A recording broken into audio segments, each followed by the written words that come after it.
मेरे मित्र Pedro Sanchez जी के उनकी पहली भारत की यात्रा है। आज से हम भारत और स्पेन की पार्टनरशिप को नई दिशा दे रहे हैं। हम C295 ट्रांसपोर्ट एयरक्राफ्ट के प्रोडक्शन की फैक्ट्री का शुभारंभ कर रहे हैं। ये फैक्ट्री भारत स्पेन संबंधों को मजबूती देने के साथ ही make in India, make for the world इस मिशन को भी सशक्त करने वाली है। मैं एयरबस और टाटा की पूरी टीम को बहुत बहुत शुभकामनाएं देता हूं।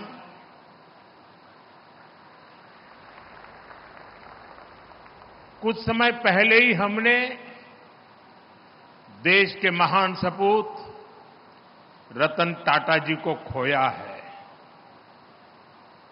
रतन टाटा जी आज अगर हमारे बीच होते तो शायद सर्वाधिक खुशी उनको मिलती, लेकिन उनकी आत्मा जहां भी होगी वो आज प्रसन्नता का अनुभव करते होंगे।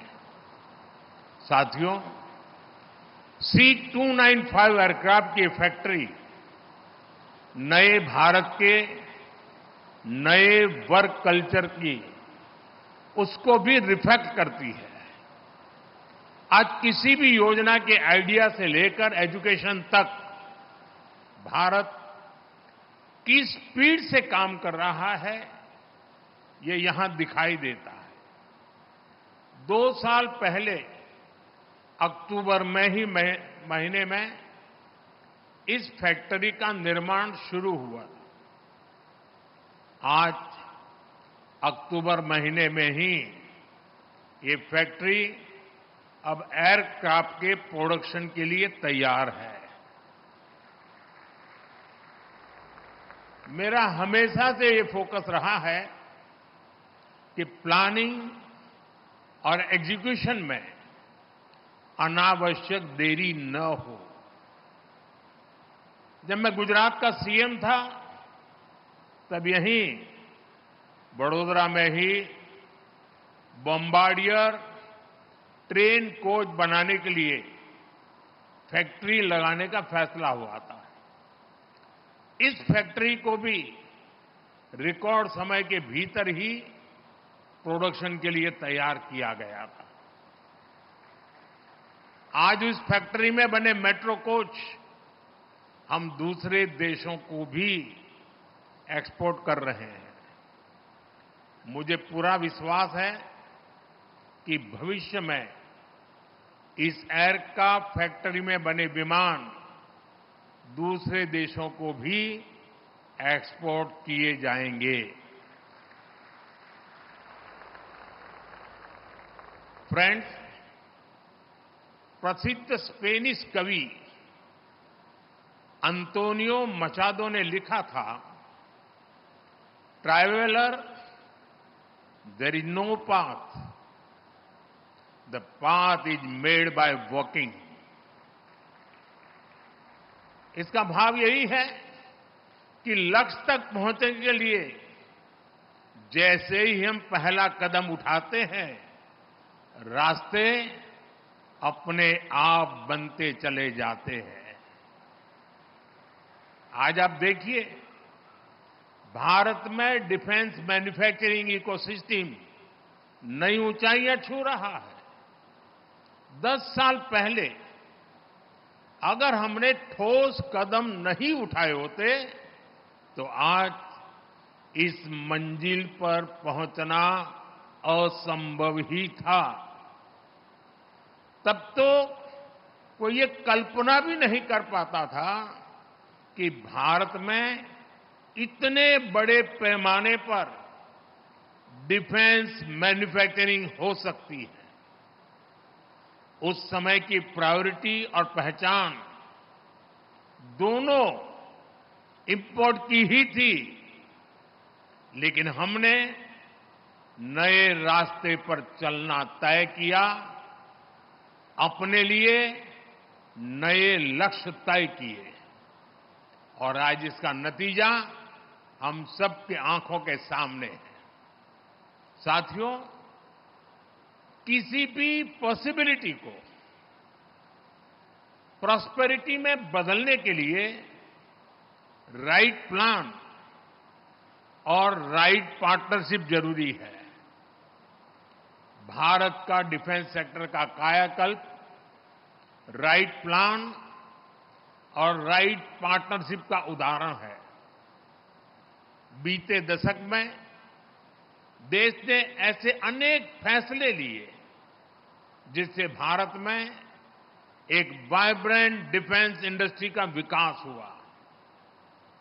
हमने डिफेंस मैन्युफैक्चरिंग में प्राइवेट सेक्टर की भागीदारी को विस्तार दिया, पब्लिक सेक्टर को एफिशिएंट बनाया, ऑर्डिनेंस फैक्ट्रीज को 7 बड़ी कंपनियों में बदला, डीआरडीओ और एचएएल को सशक्त किया, यूपी और तमिलनाडु में 2 बड़े डिफेंस कॉरिडोर बनाए।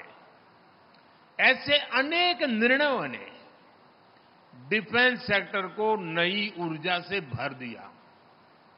आईडेक्स यानी इनोवेशन फॉर डिफेंस एक्सीलेंस जैसी स्कीमों ने स्टार्टअप्स को गति दी। बीते 5-6 सालों में ही भारत में करीब 1000 नए डिफेंस स्टार्टअप्स बने हैं। बीते 10 वर्षों में भारत का डिफेंस एक्सपोर्ट 30 गुना बढ़ा है। आज हम दुनिया के 100 से अधिक देशों को डिफेंस इक्विपमेंट एक्सपोर्ट कर रहे हैं। साथियों, आज हम भारत में स्किल्स और जॉब क्रिएशन पर बहुत अधिक फोकस कर रहे हैं। एयरबस और टाटा की इस फैक्ट्री से भी भारत में हजारों रोजगार का निर्माण होगा।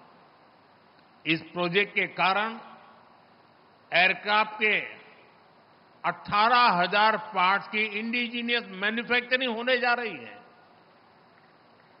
देश के किसी हिस्से से एक पार्ट मैन्युफैक्चर होगा तो देश के किसी दूसरे हिस्से में दूसरा पार्ट मैन्युफैक्चर होगा। और ये पार्ट बनाएगा कौन? हमारे माइक्रो और स्मॉल इंडस्ट्रीज ये काम करने वाले हैं। हमारे एमएसएमईज इस काम का नेतृत्व करेंगे। हम आज भी दुनिया की बड़ी एयरक्राफ्ट कंपनियों के लिए पार्ट्स के बड़े सप्लायर में से एक हैं। इस नई एयरक्राफ्ट फैक्ट्री से भारत में नई स्किल्स को, नए उद्योगों को बहुत बल मिलेगा। साथियों, आज के इस कार्यक्रम को मैं ट्रांसपोर्ट एयरक्राफ्ट की मैन्युफैक्चरिंग से आगे बढ़कर के देख रहा हूं। आप सभी ने पिछले 1 दशक में भारत के एविएशन सेक्टर की अनप्रेसिडेंटेड ग्रोथ और ट्रांसफॉर्मेशन को देखा है। हम देश के सैकड़ों छोटे शहरों तक एयर कनेक्टिविटी पहुंचा रहे हैं। हम पहले से ही भारत को एविएशन और एमआरओ डोमेन का हब बनाने के लिए काम कर रहे हैं। ये इकोसिस्टम भविष्य में made in India civil aircraft का रास्ता भी बनाएगा। आप जानते हैं कि अलग अलग भारतीय एयरलाइंस ने 1200 नए एयरक्राफ्ट खरीदने का ऑर्डर किया है दुनिया को। अब शायद दुनिया की कंपनी किसी और देश का ऑर्डर ही नहीं ले पाएगी। यानी भविष्य में भारत और दुनिया की जरूरतों को पूरा करने के लिए सिविल एयरक्राफ्ट की डिजाइन से लेकर मैन्युफैक्चरिंग तक इस फैक्ट्री की बड़ी भूमिका होने वाली है।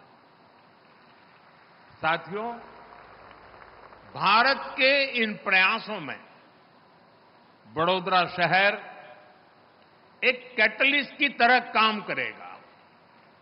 ये शहर पहले से ही एमएसएमईज का स्ट्रांग सेंटर है।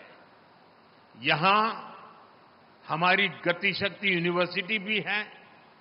ये यूनिवर्सिटी हमारे अलग अलग सेक्टर के लिए प्रोफेशनल तैयार कर रही है।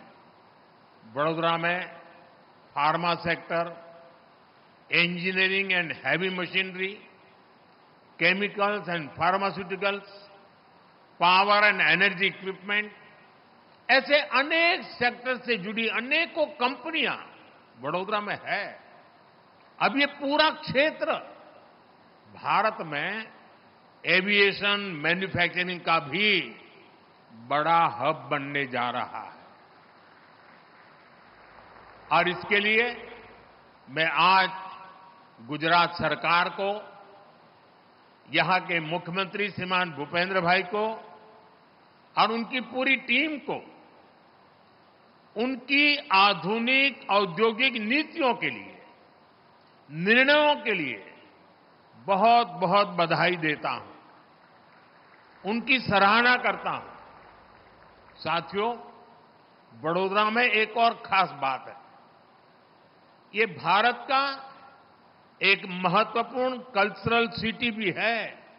ये हमारी सांस्कृतिक नगरी है।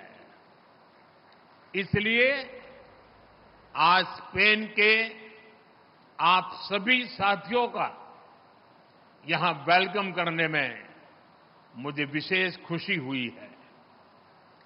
भारत और स्पेन के बीच कल्चरल कनेक्ट का अपना महत्व है। मुझे याद है, फादर कार्लोस वेले स्पेन से आकर यहीं गुजरात में बस गए थे।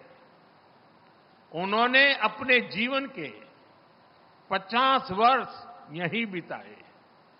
अपने विचारों और लेखन से हमारी संस्कृति को समृद्ध किया।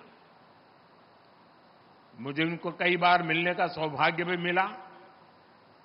उनके महान योगदान के लिए हमने उनको पद्मश्री से सम्मानित भी किया। अब मैं इतना कह रहा हूं, तब तक किसी के गले नहीं उतरेगा, लेकिन हम लोग गुजरात में उनको फादर वालेस कहते थे और वो गुजराती में लिखते थे। अनेक गुजराती साहित्य की उनकी किताबें समृद्ध हमारा सांस्कृतिक विरासत है। साथियों, मैंने सुना है कि स्पेन में भी योगा बहुत पॉपुलर है। स्पेन के फुटबॉल को भी भारत में बहुत पसंद किया जाता है। अभी कल जो रियल मैड्रिड और बार्सिलोना के बीच मैच हुआ, उसकी चर्चा भारत में भी हुई। बार्सिलोना की शानदार जीत यहां भी डिस्कशन का विषय रही और मैं आपको गारंटी के साथ कह सकता हूं कि दोनों क्लब्स के फैंस में भारत में उतनी ही नोकझोंक भी हुई जितनी स्पेन में होती है। साथियों, फूड, फिल्म्स और फुटबॉल सभी में हमारे रिश्ते strong people to people connect से जुड़े हैं। मुझे खुशी है कि भारत और स्पेन ने साल 2026 को India Spain year of culture, tourism and AI के रूप में मनाने का निश्चय किया है। साथियों, भारत और स्पेन की पार्टनरशिप एक ऐसे प्रिज्म की तरह है जो बहुआयामी है, वाइब्रेंट है और एवर इवॉल्विंग है। मुझे विश्वास है कि आज का यह इवेंट भारत और स्पेन के बीच ज्वाइंट कोलैबोरेशन वाले अनेक नए प्रोजेक्ट्स को प्रेरित करेगा। मैं स्पेनिश इंडस्ट्री और इनोवेटर्स को भी आमंत्रित करूंगा कि वो भारत आए और हमारी विकास यात्रा में हमारे साथी बने। एक बार फिर एयरबस और टाटा की टीम को इस प्रोजेक्ट के लिए बहुत बहुत शुभकामनाएं, बहुत बहुत धन्यवाद। Thank you.